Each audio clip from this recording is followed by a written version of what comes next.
causes much difficulty. Professor Chellarajan. First, let's just recap why 2015 is a significant milestone. It's a significant milestone for two reasons.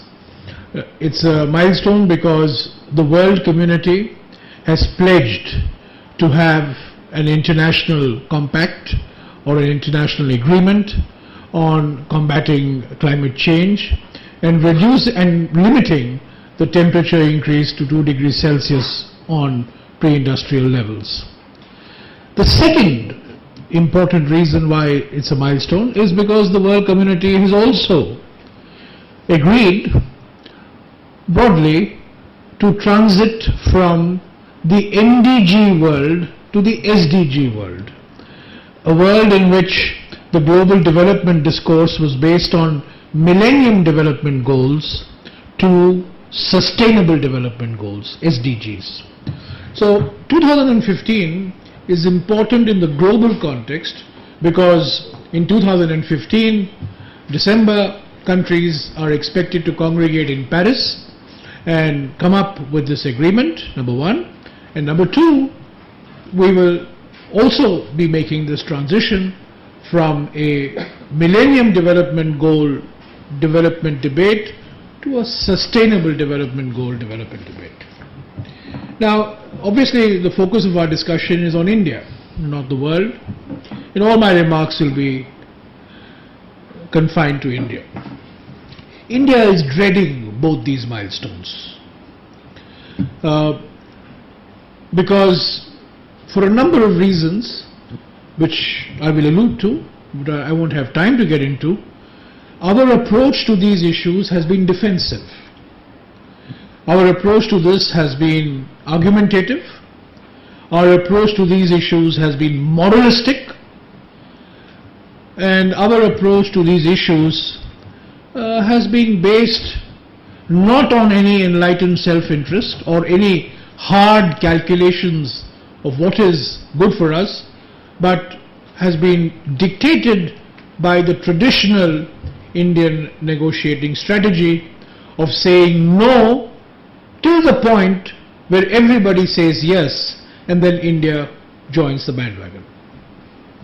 Just before coming here, I just want to bring to your notice, I was reading a very interesting book that's just come out by two sisters, Amrita Narlikar and Aruna Narlikar. It's called Bargaining with a Rising India, Lessons from the Mahabharata.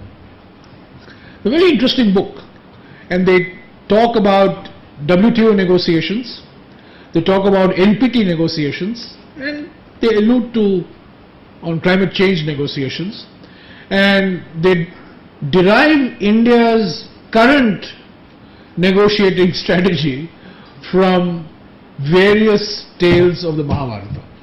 So actually, after reading this book, I could understand Dr. Jairam better, because pre-Copenhagen Jairam is different from a post-Copenhagen Jairam. And I can take some credit for the change in his approach. I can understand Chandrasekhar Dasgupta certainly better. I can understand Pradipta Ghosh better, and I can understand Mr. Moskal better, who is unfortunately not here, who is listed to be here. He couldn't come. Okay. So I can understand the negotiators better. The reason why India has fallen into this trap is because the negotiators have led the negotiations. The political dimension has been completely absent. The negotiators have decided what is good for India, and they've gone out and fought India's battle, claiming a monopoly on national interest and patriotism. And it's only when the negotiators were challenged between 2009 and 2011 that India's image internationally changed from being a naysayer to a country willing to participate proactively in the search for a solution. Now, I think we are all agreed, I don't have to get into why sustainable development is actually important. And I think it would be redundant on my part to spend too much time on this. But given the current environment, which Daryl has written about extensively in today's Hindustan Times, I think it's important to spend a minute or two recalling why is it that we should be worried about sustainable development in the first place. Why is it that this 2015 becomes of special importance to us, both from a climate change point of view and a sustainable development point of view? And I would put forward 4 very concrete, very specific reasons why India cannot follow the traditional grow now, pay later model, which the US has followed, China has followed, Brazil has followed, and India has followed. Why India must now make a complete trajectory correction and abandon this grow now, pay later model. The first and most important reason is demographic. If sustainability, as defined by the Brundtland Commission, if sustainability is the ability of the current generation to meet its consumption needs without jeopardizing the ability of future generations to meet their needs, then India is in a boat with only one passenger. There is no country in the world which is going to face the demographic pressure that India is going to face.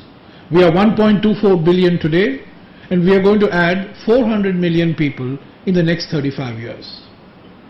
The demographic reality, China is going to add only 25 million, and China's population is actually going to start declining by 2040.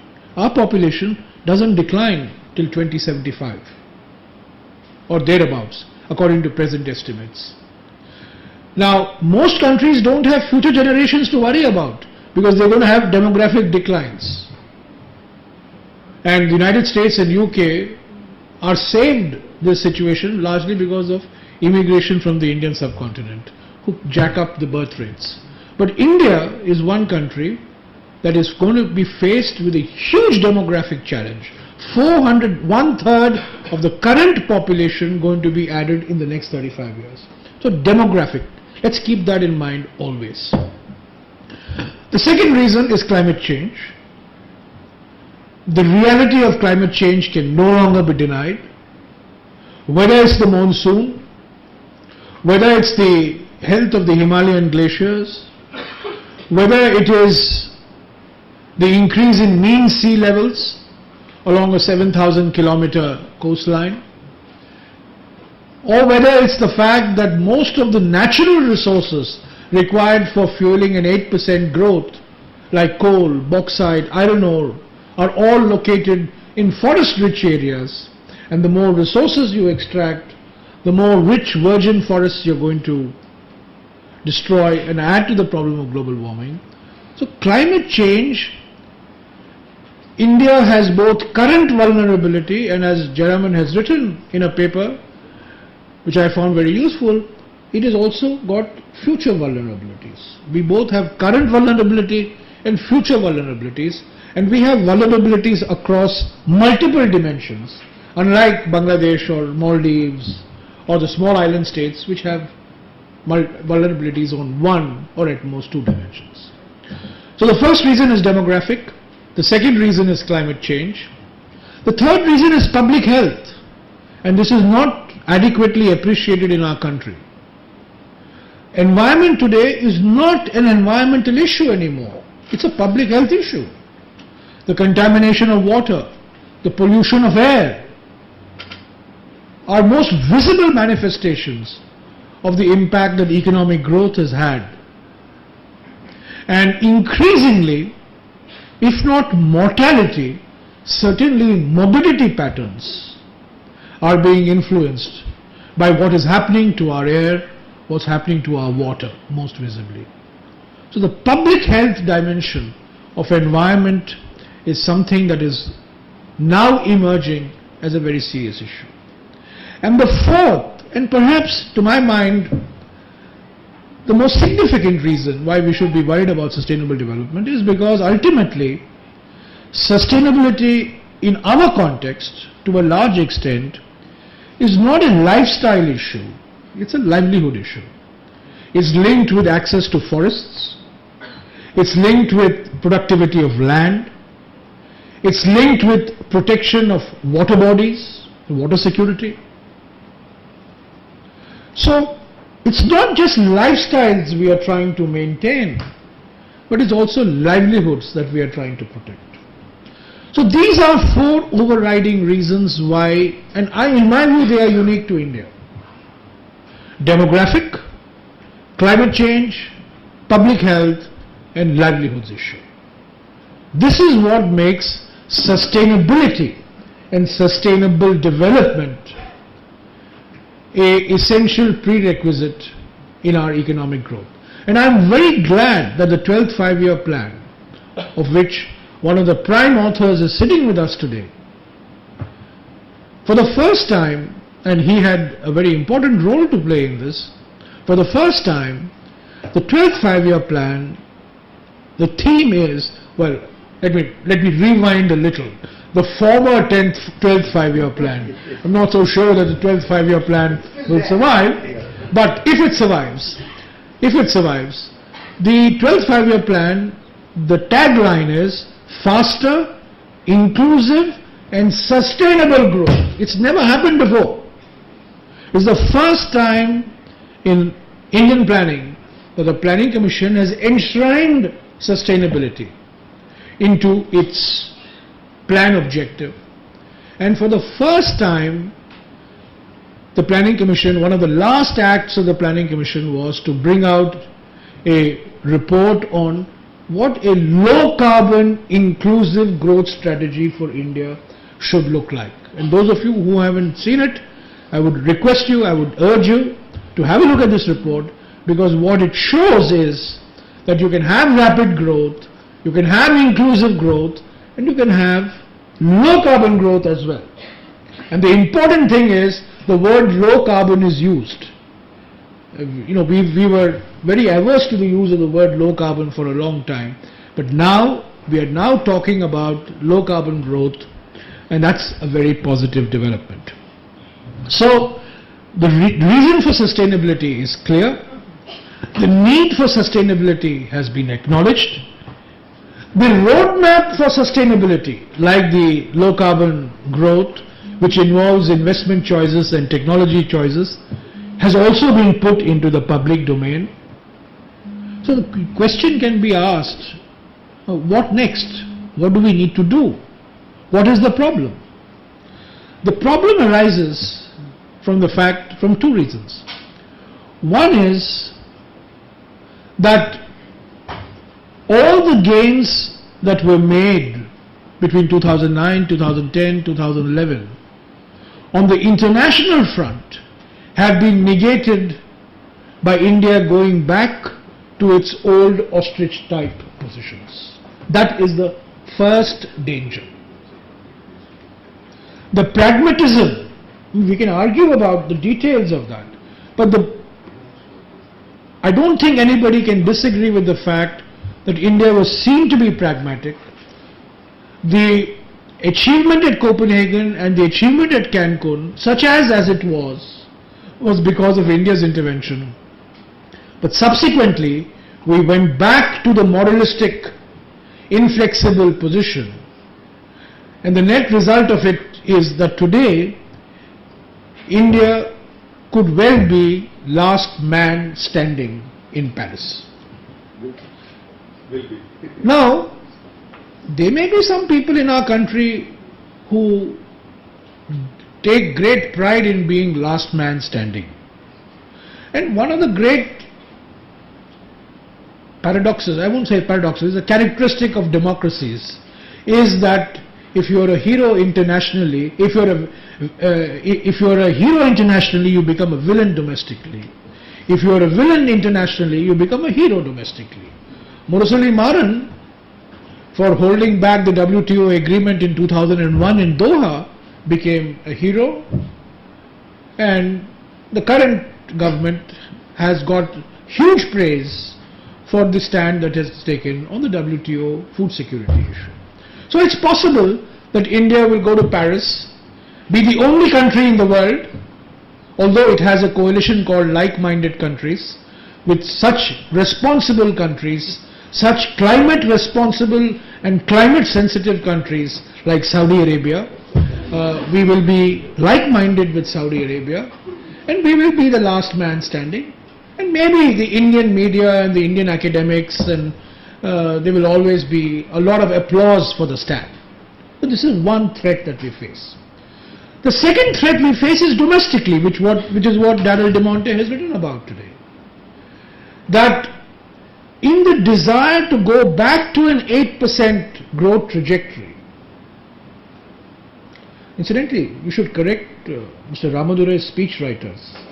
The average rate of GDP growth in the last 10 years has not been 6%, has been 7.5%. So that's, it's been a substantial. But nevertheless, this theology, the prevailing theology, that India's growth has slipped from 7.5% to 5% because of environmental issues being given the forefront, has gained a lot of traction. And therefore, the Environment Minister every day puts out a bulletin as the number of files he has cleared. A sad commentary on our political system. He's a good friend of mine, and I've told him, don't do this. But I can understand his compulsions. His compulsions are that he has to show that he is supporting an 8% growth trajectory. So the dangers to India's taking a sensible position on sustainability come from two sources. Source number one, this international dimension of an agreement in which we are almost completely isolated, in which even a country like China is moving ahead and showing signs of pragmatism, even though they are part of a quartet along with Brazil, South Africa and India as part of the basic group.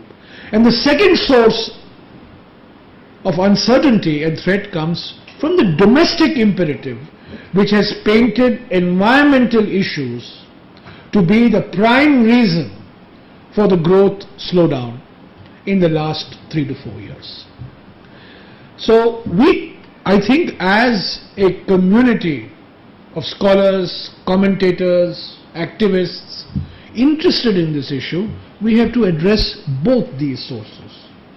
We have to address this international dimension, and we should also address the domestic dimension. One of the great characteristics of Chinese negotiation, which we have not learnt, is the Chinese don't take their international rhetoric very seriously.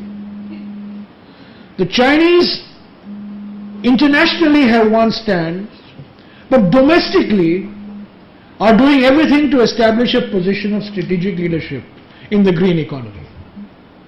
But when we go internationally, we say green economy is a plot to keep all brown countries brown for the rest of their lives. And we take it seriously.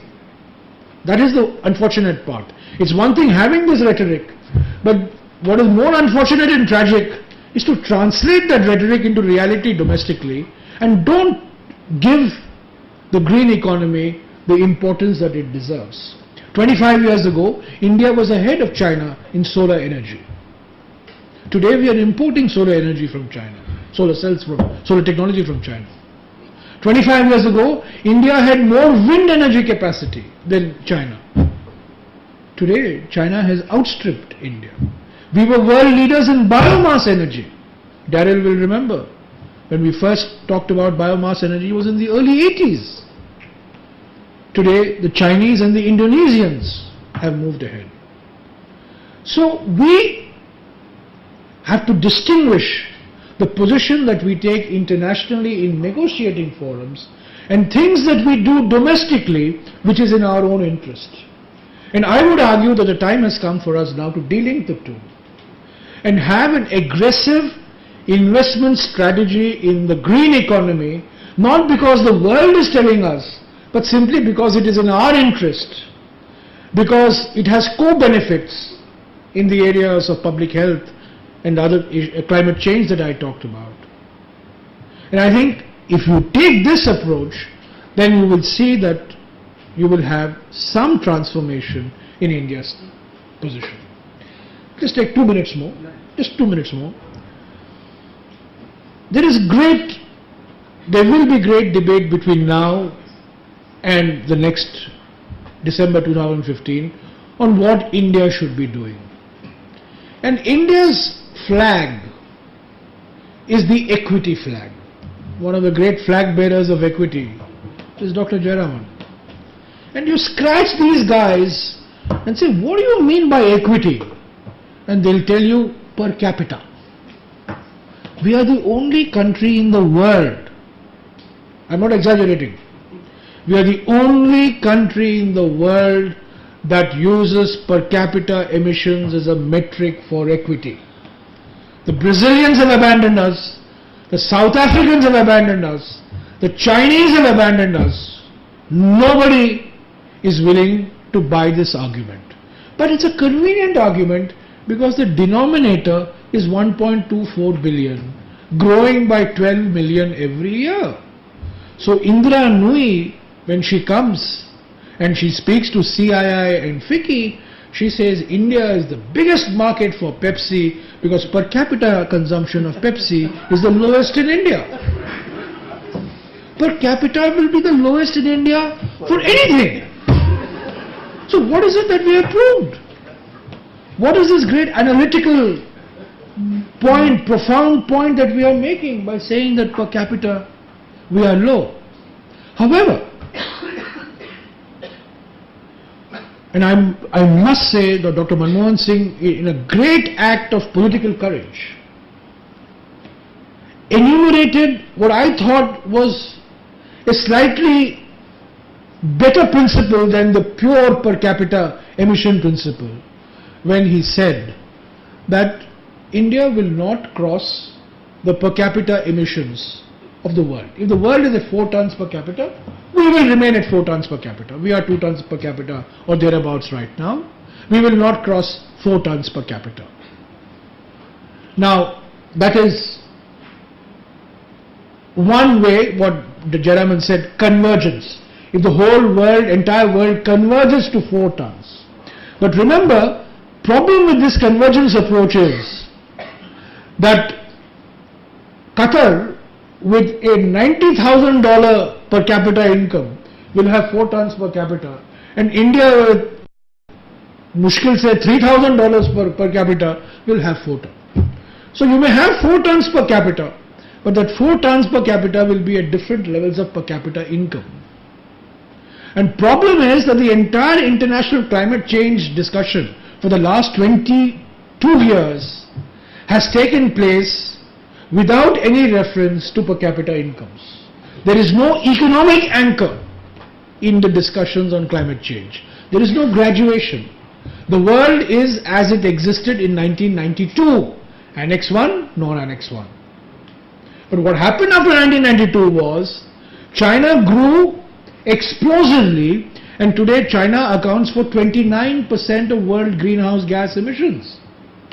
The United States accounts for only 16%. This was not there in 1992. In 1992, India accounted for about 2.5%. Today, India accounts for 6% of world greenhouse gas emissions. So economic growth has taken place. And that has had a natural impact on the emissions because we have not yet found a way of decoupling emissions from GDP growth. What India has committed, and I must say this, and I want all of you to know, what India has committed to the world is that we will cut our relative emissions. Our emission intensity will be cut by the year 2020. It's a relative cut, it's not an absolute cut. We will cut our relative emissions, which is emissions per unit of GDP, by 20 to 25% over 2005 reference levels. And now, of course, Indian negotiators are busy arguing that this is not a commitment, but it's a contribution. This English language is phenomenally versatile, and Indian negotiators are walking thesauruses. So we are no longer talking of, Abhijit, I hope you know this, we are no longer talking of what is a commitment, which you and I have discussed, which our government said, but now the negotiators are saying No, it's not a commitment. It's a contribution. The contribution we are making to the world. So, if we are going, the burden of my song is, if we are going on the path that we have taken in the last 2 years, we will be last man standing in Paris. There will be some agreement between the United States and China as the two largest emitters of the world. Other countries will be somehow persuaded to join, but India will say this is not equitable, this is not fair. It is not fair to countries like Saudi Arabia, Cuba, Nicaragua, Bolivia and India, like-minded countries. It's not fair to us and therefore we will not participate. Question is, can India be seen to be the reason for not having an agreement? And if there is no agreement, the country that is going to pay the heaviest price is going to be India. Let's please understand that. And this notion that the minister has just given in his video message, that there is some technology lying there and you just give $20 billion and you buy the technology. This is not how technology markets function. This is the traditional Indian negotiating approach. You go and buy the IPRs. It's not going to work. So a completely different mindset change is required. I think India must recognize that it is on a disastrous route as far as the international dimension is concerned, and it's on a dangerous route as far as the domestic dimension is concerned. If we don't recognize this, then I'm afraid the discussion that we are having is not going to lead to any change in the way India is seen by the rest of the world and India sees itself in relation to the world community. Thanks.